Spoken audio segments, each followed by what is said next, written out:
Google is set to pay Texas nearly $1.4 billion. It's May 12, 2025, and these are your headlines. Well, first we have a story that broke, I think, just after our Friday episode came out, with Attorney General Ken Paxton announcing a landmark $1.37 billion settlement in principle with Google, marking the largest state-level recovery against the tech giant for violations of data privacy laws.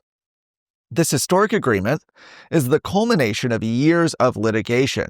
Back in 2022, Paxton's office sued Google, alleging that the company unlawfully tracked and collected Texans' private data. The lawsuit accused Google of tracking users' geolocation even when location features were disabled, monitoring private browsing activities in Chrome's incognito mode, collecting biometric data like voice prints and facial geometry without proper consent.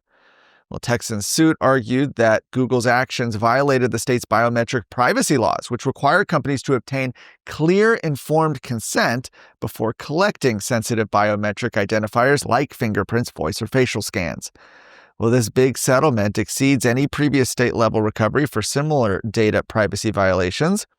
Now, back in July of last year, Texas secured a $1.4 billion settlement with Meta over unauthorized collection and use of facial recognition data.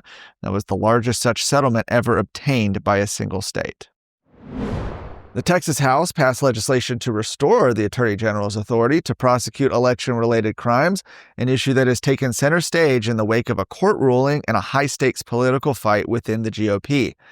House Bill 5138 by Representative Matt Shaheen would allow the Attorney General to step in and prosecute election law violations if a local prosecutor fails to act within 6 months. The measure passed the House and now awaits further action in the Senate.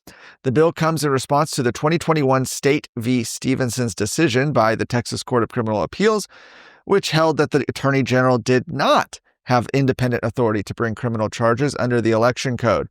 That ruling was met with fierce opposition from, of course, Attorney General Paxton, who made the issue a central theme in last year's Republican primaries. You might remember all 3 Court of Criminal Appeals judges who supported the decision and were up for re-election in the last cycle were defeated by Paxton-endorsed challengers. Hey folks, Chris Salcedo here. I've got something special for you, the Salcedo Storm podcast. As your friendly, liberty-loving Latino, I bring you a mix of engaging discussions to help us fight for our state and our conservative values. It's the perfect way to stay informed and engaged in what's happening around you. So, what are you waiting for? Don't miss out on the storm of information and entertainment coming your way. The Salcedo Storm podcast, available wherever you get your podcasts. Today, the Texas legislature passed legislation requiring insurance companies that cover gender mutilation procedures to also cover medical care related to any adverse effects or reversals, sending the bill to Governor Greg Abbott for final approval. Senate Bill 1257, authored by Senator Brian Hughes and carried in the House by Representative Jeff Leach, passed the Senate in April and was approved by the House today. The legislation applies to almost all health benefit plans regulated by the state, including private insurance, Medicaid, and CHIP. Under the bill, insurance providers would be required to cover any adverse medical effects or complications related to a gender mutilation procedure, as well as care for those who seek to detransition. The bill also mandates annual follow-up health screenings and care to manage, reverse, or recover from gender transition procedures. Democrats called the bill unnecessary and politically motivated, a mandate on private insurance providers, but Republicans countered that Democrats have often supported mandates on insurers for other types of health coverage. They instead argued that Texans seeking to detransition need to have access to necessary care.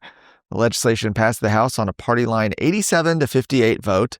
If signed by the governor, the bill will take effect in September, with its requirements applying to insurance plans issued or renewed on or after January 1st of next year.